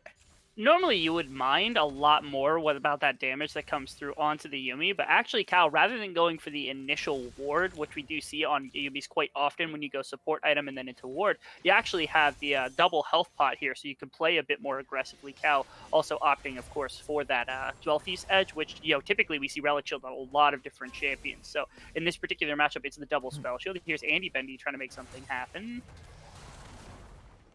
Not able to find anything. Does have the respect there from MRL. Actually wasn't level 3 just yet either. And Engo and PCL are battling it out towards the top side. Actually getting very low. This could very easily be a kill. Nice flash away from Engo. Actually keep himself alive, but is flashless now. So has to be worried about Odd Orange coming up towards that top side potentially. I'm a little bit curious about that because I think Engo actually has slightly more attack speed here, as well as the attack speed, or like the attack damage, or the attack cancel, my apologies, with the Q. And because of that, the W that had come through was able to stack the Conqueror, and his W healed him for a fair amount of health. All he needed to do was step up, maybe even flash in the direction that PCL would have been able to walk defensively for the tower, and would have taken that one. I think even PCL was a little baffled about the fact that he flashed completely the opposite direction, because that might have been a fight that I think Engo might have been able to take. And one thing I do want to actually note is how Cow is playing. A lot of Yuumi players just sit on their AD carry, do nothing more or less, but he is playing so aggressively, and it doesn't matter because, of course, he can just hop right back onto his AD carry at the end of the day. Actually forcing that heal out, not able to get that one through. Yeah, really unfortunate there, having to burn that summoner spell. Cow taking quite a bit of damage. Again, the double health pot's nice early on, but unfortunately it's not going to protect you from all the poke that a Karma and an Ezreal are going to be able to have here. My curiosity is now peaked when it comes to this bottom lane. Typically, the Ezreal and the Karma would not get pushed in this fashion, but Evan RL took an early back timing, and now they're able to push out at least a fair amount of the health bar from Karma. This actually supplants a very easy dragon take. Normally, you would want the early reset for the Ezreal and the Karma so they could be the first ones to the Dragon. But Avi reads this, and he's already there, ready to take that one away. And Andy, Bendy, and Cal can back right immediately after this, probably not lose much in terms of the wave. Really, really easy play for the early game here from Radiance's bottom side. Yeah, and Avi has just been all over the map in both of these games. His presence has been fantastic. You could take a look down at the bottom of your screen. Avi 2 dragons to 0 over Odd Orange. Look at the KDA difference: 3-0-2 for Avi, 4-2-0 for Odd Orange, and 25% of the gold to 23.3. So the differential isn't, of course, that is at 15 minutes, but the differential isn't that big. Of course, ignoring that CS 118 to 83. But the main thing is where he is moving his gold, where he is giving some stuff over. You actually see 2 assists there for Avi. He's been able to give gold to his carries. He doesn't need all the kills. And I feel like that's one of the biggest things. I think it was really hard because both of them had very immaculate early games. Odd Orange especially finding a lot of pressure in lanes they might not have been able to find very early on. And Odd Orange came out with pretty much all the kills on his team. The problem then became that the Lee Sin was far more required to do a lot of the work when it came to kind of following up on the CC that your team could bring, following up on the plays that were necessary, and that's where it started to fall off. It wasn't that Odd Orange necessarily was playing poorly. It was more so that it's very difficult to play the Lee Sin in that fashion. It's almost like the carry of the team when you're trying to follow up on that CC. So that's why if Odd Orange fell off and Avi continued on that Graves. Now, Odd Orange gets his chance at the Graves, the very good farming jungler, really good skirmishing and scaling on that champion. Hopefully going to be able to find some success, especially if he has an early game like the last one. But unfortunately, he is into an Olaf, so that farming advantage really doesn't matter that much at the end of the day. Olaf, you actually look at the CS 55 to 47 at the moment. No kills across the board just yet, and just a small lead coming from CS, I do believe, at the moment. Nothing too detrimental. Good old top lane, and Go and PCL just blowing abilities each other. Actually, they were able to get their first backs off. Ninja Tabby there for Engo. A little bit of engage here. Toy Soldier could be the one in trouble. He's forced to flash away the E, the first blood. And Andy Bendy with the first kill. He's got a BF sword to his name, and he's got a hell of a lot of damage already. He does. Really, really well played there from Andy Bendy. Actually play on the top line as well. Oh, poor Engo. All the Forge God goes out there and not able to get anything out of that. Engo, of course, flashless from that earlier play as well. Rather unfortunate that you're going to go down as that volley bear here in the top lane up against the Ornn, especially when the kill goes over to your Graves. But again, Andy Bendy using that invisibility, able to get on top. The W combined with that Hail of Blade stacks was able to stack that the poison passive onto Papa Chow quite quickly, and that Contaminate combined with the Ignite was a lot more damage than I think they were ready for in that bottom side. So a really, really well played. And again, Andy Bendy and Cal should be getting pushed in, should be getting poked off, but it's actually them generating their own advantage here. As you said, the BF sword now pickaxe to only the tier completed for Evan RL. That's going to change here quickly, but still really, really good start to the game for them. Yeah, and Rift Herald actually being started up here, but looks like everybody is coming. This might be a full-on 5v5. PCL, though, does not have Call of the Forge God. Engo does have his ultimate. Ezreal not at the fight just yet. It is a 5v4 if they want to try and force this right now. Looking for the fight. That's going to be Andy Benny. He's going to hit by the shockwave. He's got to be careful, but the taunt coming through from Young Mid. Finished off APA. PCL has flash, is able to use it to escape, but that's the Ragnarok. That's over the wall. That's the rat-a-tat-tat from Andy Bendy. Not able to finish off any more kills, but still taking out APA, giving them a man advantage, and they're going to move right back on over to the Herald. You got a bulky team. They've got a lot of CC. It's easy to split that fight completely in half. Yeah, APA hits a decent ultimate, but they're not able to capitalize with the damage onto the Twitch very easily. And because of that, again, the fight gets split completely in half, pushing them apart from one another. And then it's just an easy re-engage from Avi and Young Mid back down towards Andy Bendy, Cow, and Engo, and my apologies, Avi, towards Young Mid, Andy Bendy, and Cow. And because of that, they were clustered together better. They opened up space for the Twitch to be able to make the play happen. It is Radiance showing they already know how to play the team fighting setup, and there it was a little bit of miscommunication and a little bit of separation there that cost Supernova that little fight around the Rift Herald. They were looking like they had the competition for it. They were really to throw down that 5-on-5, but just got a little bit out of place. Yeah, and now another dragon spawning here in 30 seconds as well. You do have Avi with that Rift Herald. Might expect a play on bottom lane or towards that bot side to try and crack that first brick, or just get a bunch of plates on the box side. Of course, still 5 plates remaining. Pretty much on all these towers, excluding those top lane towers. Yeah, would be curious to see where he puts that down at. Again, if you continue to get this Twitch ahead, it's going to be terrifying, not just during the team fighting phase, but also, again, because of the Q coming out, Andy Bendy with Hail of Blades will be easily able to burst out pretty much any of the members on the bottom side of the map here for Supernova, so it could be terrifying. Ingo got some good damage onto PCL, but it should be the end of that play right there. Rift Herald actually immediately dropped bottom lane, okay.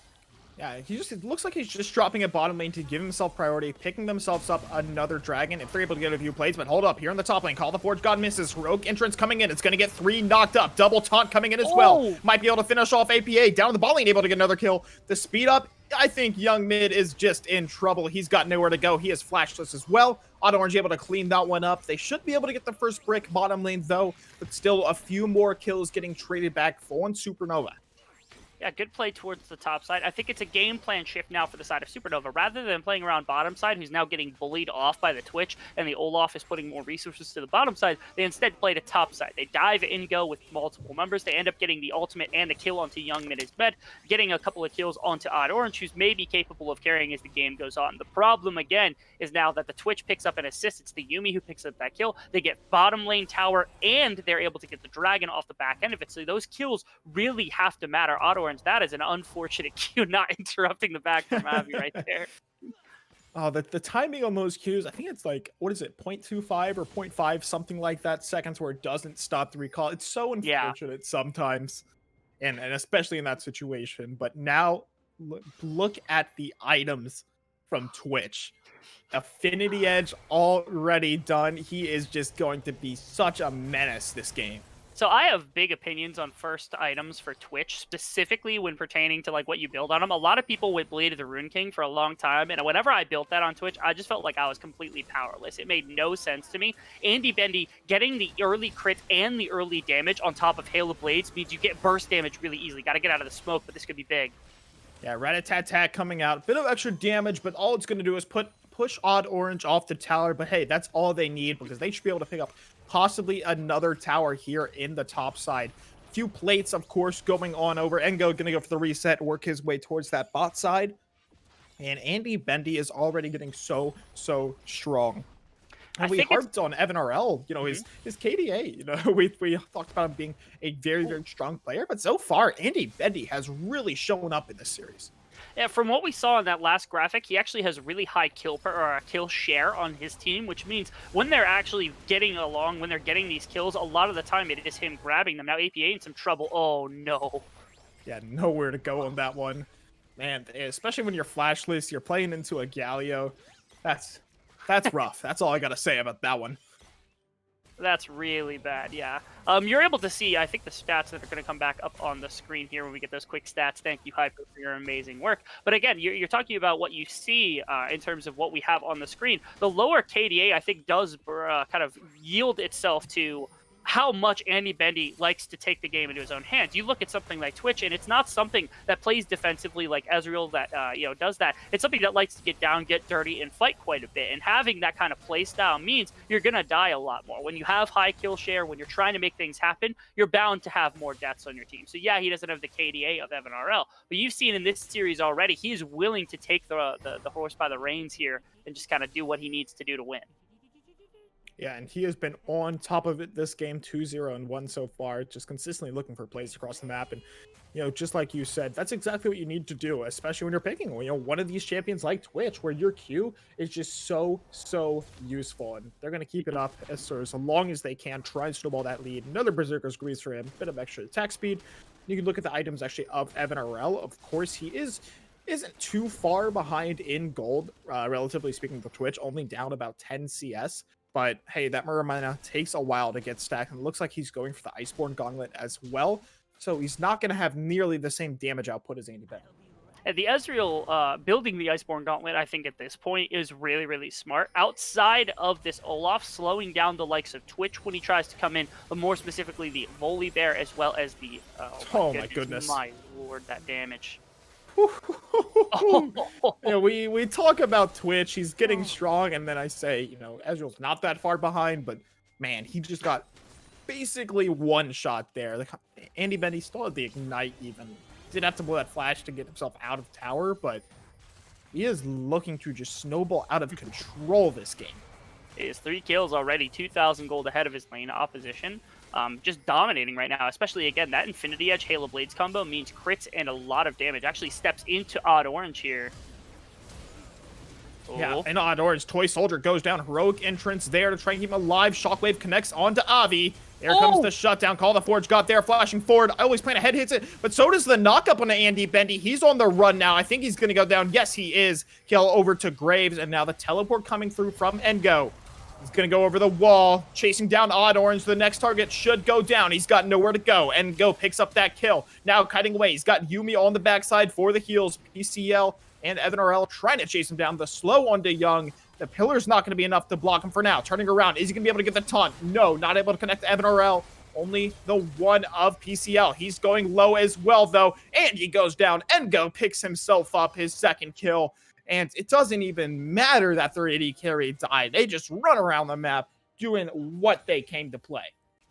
Evan RL had gone down towards the earlier part of that. Odd Orange spent quite a bit trying to get in onto the Twitch, and once those are gone, you got the chase down coming through from an Olaf, a Volibear, and a Galio, and that's not exactly the prospect you want to be on if you're on the receiving end of that one. APA, I think at the beginning of that fight, had a really good timed ultimate against Avi as the Ragnarok finished to be able to burst him out, pull him back in to that fight, but super well played there. Outside of that was actually the side of Radiance here, just continuing to follow up after their ADC died with some of the early game damage from these very CC heavy frontliners. And now you're seeing Trinity Force on the Volibear. You're going to see Black Cleaver and Warrior on this Olaf with Yumi empowering it. This Twitch has got another Cloak of Agility, so that damage really starting to ramp up.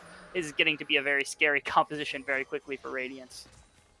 And maybe looking for a play here onto Andy Bendy. He's getting collapsed on right now by Odd Orange and Evan RL, but that speed up, the Yumi, the Q, the invisibility, and he wants death. He wants kills for Odd Orange. He's looking for the root. It's not going to matter. Andy Bendy, now with his 5th kill, Twitch is just basically unstoppable at this point. They're going to move over to the Heralds. Meanwhile, they actually did pick themselves another dragon, now on Soul Point for Mountain Soul. They're using the Twitch very heavily, like almost like a jungle Twitch, where you just put it anywhere you want on the map. You find an assassination, and then you laugh, you spam taunt on the way out, which is rather nice. You get control by killing Odd Orange here. I also want to talk a little bit about, again, Cow. This time throws the ultimate straight, which was a little curious to me that he didn't angle it slightly. But I think the intention was if the E comes out from Graves over the wall and you aren't able to get the vision fast enough, Twitch can still follow up if he gets rooted after he dashes over the wall if you throw it straight. If he goes in a line somewhere else, you continue to follow him, but you can't follow over the wall, so you throw that straight, make sure he can't run away like that. I think that's a super smart positioning that went well underappreciated in that fight. And yeah, it was a lot of the damage coming through from Twitch, but Cal, once again, slowly 1-0-8 in this game, having far and away the highest kill participation, again, being a hero for his bot lane here. And Andy Bendy coming towards the bot side once again. Engo finds that kill. Shockwave does connect here on Andy Bendy, but not enough damage for the kill. About 20% HP remaining. Rest of the squad is working their way down, so it looks like the side of Radiance is just going to back up, reset with the gold they have. Of course, Twitch 5-1-2, probably pretty close to that Ruden's Hurricane as well. You know, once he gets his 3rd item, really, it is so hard to come back into. Yeah, especially if it's a second crit item. I would almost prefer to see, without having the Conqueror, a second AD crit item, whether it is the Storm Razor or the Essence Reaver coming through here, even if it's a double Infinity Edge. I don't think that the, actually, he bought a full Zeal and also has a crit, Cloak of Agility, so I don't know what it's going towards. But again, I don't like having a lot of attack speed, especially with Hail of Blades, and not having the AD to back it up until 4th item. I think that buys too much space, potentially, to aggress against the Twitch. I'd rather see some AD after the attack speed here. Yeah, most likely, possibly a Bloodthirster might be my guess. So much extra sustain potential if you're going to opt for that. Yeah, Death's Dance. Forgot about that item.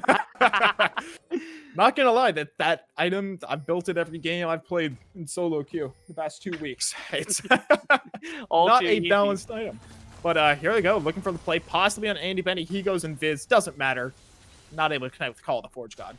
This is something that I really like about Twitch. I think Twitch's laning phase is easy to abuse, but once you get out of the laning phase, as long as you're far enough back, you throw the Q on, and it's almost impossible to get engagement here. As you saw, PCL tries to get him with the long-range engagement, and they capitalize on it. And while, yeah, they get the mid tower because they throw all 5 members there, this is a good engagement. Yeah, heroic entrance, but Shockwave connects to Andy Bendy, gets deleted. So that's no Twitch here, but Avi's trying to chase down APA. He's got Yumi on the backside. Double kill for him, Avi. Now PCL's the next target. He's flashless. Should go down here as well. Doesn't even matter that your Twitch is dead. And Cal steals that one away. That's actually an ace there for Radiance. They're pinging to the Baron. And it doesn't even matter that Twitch gets obliterated because the rest of the squad is still strong as well. So I want to point this out. This was a really well-played Fiend fight from the side of Supernova. They've got decent gold at this point. I'm surprised they weren't able to make it work, but there's something about this team fight that you're going to see that is an obvious just kind of deficit. So at the beginning, they burn PCL's ultimate away from anything else, and then they have that no tool burn. Then it's the re-engage coming in from Avi and from Young Mid trying to get into the backline, and the Orianna ultimate stops a massive play. Ezreal gets to pick onto Andy Bendy in the background, but crazy enough, who would have guessed Olaf Yumi is super strong. It gets into your backline, it kills everything, and you saw that on display. The Twitch is important for a lot of reasons. I think every champion on this team is important for a lot of reasons, but you can't throw everything just into the Twitch because Olaf will still beat you, especially this early into the game. Yeah, and now Mountain Dragon spawning here in 30 seconds, and that would be Mountain Soul coming up. That is, oh, that would hurt so bad for the side of Supernova. Let's go ahead. Let's take a look at the replay from the previous fight. Yeah, again, I want you to keep your eye, if possible, onto the ball positioning from always playing ahead, and then also the positioning of Ezreal, because he's going to be able to get the pick onto Twitch here. So this is the re-engagement after the tower ends up going down. You see Avi on a decent position in the back trying to find some gray, and then Young Mid actually tries to capitalize on it. This is huge, though. Watch this shockwave right here. Pulls everyone apart, and the Ezreal ultimate gets the kill. But then look at that backline. Who is it? It's Olaf with W and a Yumi, just healing through all of the damage that was on him early, ends up getting everything. Engo also finds nice access to the backline, ends up getting a kill for himself back there, and gets a second one off the back end of that as well. So really, really well played from Radiance. Yeah, but back to live fights do not stop for anyone, and all this damage coming through. That's two already going down. Radiance all over Evan RL as well. Shockwave connects, but I don't think it's going to matter. Evan RL running for his life. Engo now dominating 6-2, and they're chasing down Supernova. Want to get him out, and whew, just barely. Oh, Twitch, you're in the base, buddy. he's going to be able to walk out. They're all heading to the top side. They got Baron minions, and this certainly should be an inhibitor, unless Toy Soldier and APA might be able to do something. 10 seconds on the respawn here as well. Looks like they actually were able to clear out those minions in time, so we'll hold on to the base for just a little bit. I find it funny right now that we talked about just how well the Twitch is playing. Andy Bendy had himself a good game. Number one, had a great early game in this game as the Twitch, who scales really well for the team fighting. Has Cal on him, that's doing really well. And then the rest of his team goes, oh yeah, we're mid-game bruiser picks. We can win every fight by ourselves. Right there, I think maybe an auto attack or two came out from Andy Bendy, and the rest of it was Avi, Engo, and Young Mid on these kind of bruisery frontline champions. Yeah, super late in the game. 3, 4, 5 items, that damage might fall off. You have to rely on the Twitch. But until then, these guys still reign king. You cannot put the pressure on, and here is the Twitch once again. Bendy. Yeah, anybody, I think he might actually So die low. to the burn here. No, he'll survive for just a little bit longer, but you have Young and the Engo battling out on the front line. Shockwave is going to get dodged away, but there's the ultimate. There's the lost chapter. I'm Avi has arrived to the fight. Toy Soldier gets decimated. Evan RL and APA going to try and do what they can to stop this, but there's Andy Bendy. He's flashing forward. He does not care. Double kill for him, and that's Mountain Soul over to Radiance. Does Odd Orange get away from Engo? I love that smoke screen. I don't know if it's going to be enough. Hey. Not going to matter. Hey, when the Volley Bears got 8 kills, what? Most notably, a death stance? Yeah. That's when you've got to be a little scared. Yeah, Odd Orange little unfortunately worried. just got 200 years in that play right there. I think also, I mean, the way the team fights are playing out really heavily in the favor of Radiance is just that, again, you've got good frontline in the likes of the Volibear and this Galio. The Olaf, when you pair the Yumi on top of it, gets into backline so easily and has the damage to just shred through anybody. It's still 2 items on Evan RL, only 2 items on APA. We're talking 2.5 items right now on the Olaf alone, let alone the Twitch, who's sitting almost on 3 items. And Twitch comes in, cleans up the back end of that fight. Yeah, you lost one in Young Mid early on in the fight, but it just doesn't matter when you have the damage profile that they've got coming in after the fight is already done. All right. Oh, and Avi might have found Odd Orange on the run, almost able to get the kill. Nothing really going to come out of that. But let's go ahead. Let's take a look at the replay from this previous fight around that dragon. Yeah, so importantly, Twitch goes down really low here, and then Graves jumps back over the wall to try to contest, but unfortunately, you still have Avi trying to chase him down, forces his flash, and Young Mid takes a lot of damage, dodges out on this, but this is the Yumi ultimate that puts Avi into the backline, gets him onto multiple members. Odd Orange gets pushed out entirely, and here's Twitch. He uses the invisibility, comes around the backside of the pit. When the Yumi attaches, flashes that Q from Evan RL. That would have actually been his death, all things said and done, but fortunately, has the backup from the rest of his team, is able to have the damage, and then here, of course, is the 200 years happening to All Orange underneath the tower. Ultimate death stance, all too easy for him to work with. Yeah, and now with Baron spawning here in another minute, they're just setting up some vision to try and close out this game. Fortunately enough, though, for the side of Supernova so far, they haven't lost an inhibitor. That is really crucial for their opportunity to try and come back into this one. They are actually down a little over 10,000 gold right now, so it's just so challenging to really do anything right now. And you actually see Engo, he is just bullying Pie Cake Lord. There is nowhere he can go. He's clashless. Andy Bendy is just gonna come to clean this up. There's the slow 2 or 3 autos to finish him off, and now Pie Cake Lord off the map. Baron in 30 seconds. This is just gross right now from the side of Radiance. They got ahead with their Twitch. They started pushing their thumb down on the, or pushing their foot down, my apologies, on the gas pedal, making sure that this game got fast enough to continue to apply pressure from Galio, Olaf, and Volibear. Now all of them are strong. There's no real weak point right now to press if you're on the side of Supernova. The only thing you can hope, maybe steal a Baron, try to get something like that, and continue to stall, wait for Evan RL to get the items necessary to carry fights, wait for APA to get the scaling necessary to try to take fights, especially with those big shockwaves. But right now, looking pretty bleak from the side of Supernova. They're just going to have to wait and see what is available for them. I don't think it's much in their control at the moment. Yeah, and what you really need is a massive shockwave right now from APA, coupled up with, you know, maybe a Call to Forge God, something along those lines to set up that shockwave. And you might be able to find it around the Baron Pit. Everybody knows that's what they're going to opt for, what they're going to go for. And you might be able to find this fight, but even if you do, if you don't kill Yumi in that area, she's just going to hop on Olaf, hop on, you know, just someone, and just continue to run over you. Now setting up for Baron is Radiance. They're looking to take this and try and close out this game. I do like that Ingo right now is trying to push up both bot lane and mid lane to push pressure onto PCL. If they actually rotate here, it's possible that Volibear just pushes up mid lane on his own and doesn't do anything else. The Baron going to be really easy to take with only a couple of members, already down to only 5,500 or 5,500 health. And now, who's there? Ooh, PCL getting frisky with Engo on the side here. Yeah, it's going to be about 2/3 HP, running a little low. Here comes the Twitch. Going to put in some damage, but PCL's got the Call to Forge God. It's going to knock up 3. Shockwave comboed up on top of it. That's what they needed. Twitch is out of the fight, but Yumi's still alive. Can't forget that. God Orange so low already. 3-man taunt from Young Mid as well.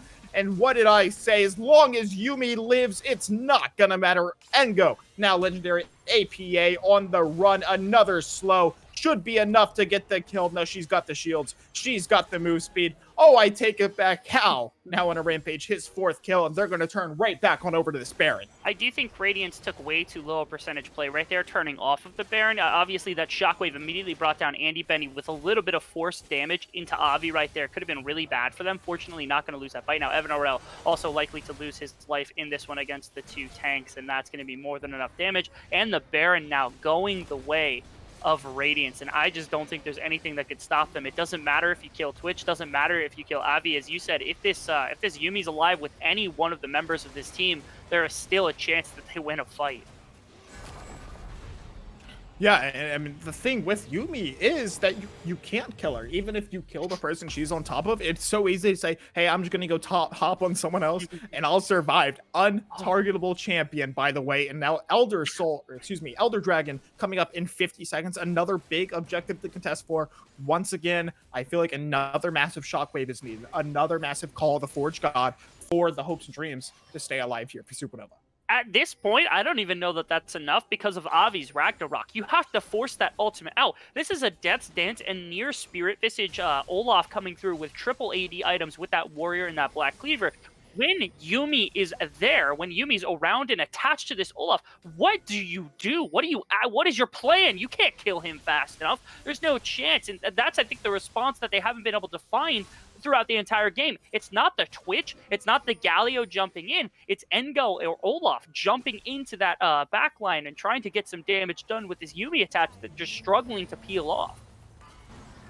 Here we go. There's the call. Oh, The he's in Forge the God back looking already. for it. Andy Bendy could be the first one in trouble, but he's kiting away. It's not in range just yet. Rat-a-tat-tat, kiting away once again. Rooted on the PCL. Young gets a little bit more damage, but he's able to back on out. But look at Engo. He is just pushing top lane. They said, screw the Elder. We're going to take your base. On Orange could be the next one in trouble. Avi is all over him. He's got Flash to run away. And will be able to use it in time. Still now working towards that top side, working to end this game. I think they might be able to do it. Not enough just yet. Engo going in under the tower. PCL still running low.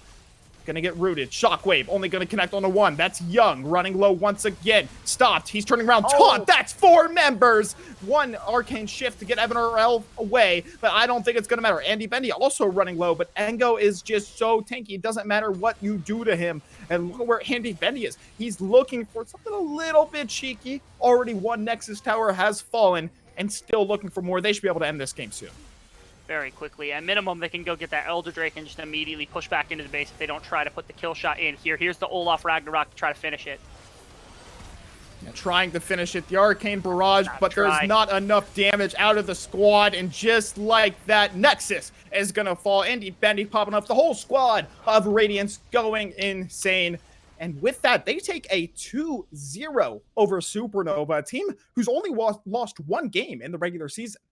Man, I've heard so much. I've seen so much between these two teams and their competitiveness against one another. I know how good Supernova and Radiance are independently, but Radiance had their number tonight. Both games looking like better drafts, looking like they were playing better. They had a better grasp of their win conditions, and individually, I think the plays were there. We compared Andy Bendy and Evan RL. We compared Avi and Odd Orange. I think both of those positions were well outplayed from Radiance, and Cal was astonishing all night at that support role, just being an absolute beast, looking like they were just outclassing the bottom lane from the side of Supernova.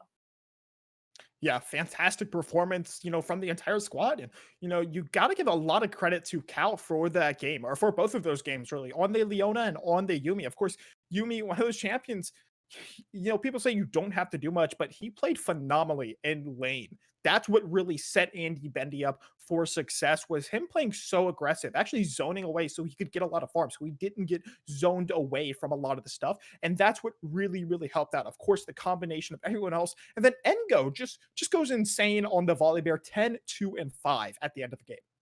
It felt really heavily like the entire setup here from Supernova. Game 1 was let's play together, let's play for picks. Game 2 was hey, let's play damage dealers, let's poke, let's play hard to execute compositions, and they just got throttled, man. It was no competition basically the whole time. I think Game 1, Engo maybe was the only lane that looked a little bit precarious the entire time. But outside of that, lane was dominant, skirmishing was dominant, team fighting was dominant from the side of Radiance. This is a Radiance I don't think I've seen play at that level for pretty much the entire season. This is the best I've seen them do. Yeah, just looked very, very comfortable in their champions. It was very comfortable to play around their bottom lane as well. Giving Andy Bendy the tools he needed was so crucial. When you have a combination of the Galio and of the Olaf with a Yuumi on the backside as well, and that's what I talk about when we say if Twitch dies, it doesn't matter, because as long as Yuumi is alive, they are going to win the team fight.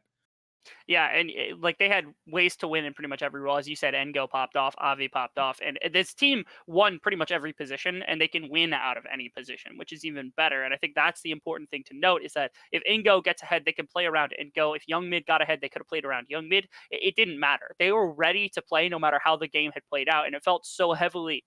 Like I said, I'm so confused about the drafts we saw from the side of Supernova. It's like, okay, who do you play? Like, Ezreal can do damage, but you might get dove by Galio and Volibear, and you've got Ragnarok, Olaf, and even Twitch could potentially put damage onto you. Odd Orange is low range, PCL is the engage, but where are you winning fights exactly unless you're just demonstrously ahead? Yeah, and this is a performance from Supernova actually we don't see too often. Of course, Radiance did come out. They were ready to play as well, but I felt like Supernova performed subpar to what they normally do play like. And with that, of course, they are down to the losers bracket. They are down, but they are certainly not out just yet, but do have a bunch of extra games to go through to work their way towards that grand finals. And if Radiance keeps up the play that they've got, obviously they're going to be playing against either Mirage or 100 Thieves. But looking like that, I mean, I would feel at least a little bit more confidence coming in. That's some of the best that I've actually seen them run, and it was really, really well played from them. Yeah, the difference that I feel like we saw compared is putting a lot of trust in their AD carry this time around. You know, giving him even that Ezreal, he was able to perform really well. Cal, I feel like played out of his mind. I've said it once, I'm gonna say it again. I'm gonna harp on it more or less because he felt like he was definitely the MVP of this series. Oh, I would agree. I think Cal had the other team had a Cal. That's the only way I could put it. Cal was just absolutely phenomenal throughout. Both champions had ridiculous kill participation in the second game. You're talking, what was it, 26 of 31 kills across the entire game. We don't see 31 kills, let alone 26 kill participation on that 31 from everybody. That is just immaculate play from Cal, just demolishing. And maybe teams got to put more focus toward him because this man, he made it look easy. Yeah, made it look easy indeed. But of course, you know, it's so challenging to do anything when you are the side of Supernova in this Mhm. composition. We talked about the draft. We talked about, hey, game one, you needed to do something early game, but it didn't happen. Game two, kind of a similar situation. You needed to shut down the Twitch, but Twitch just got out of hand and he started snowballing and he ran away with the game. Yeah.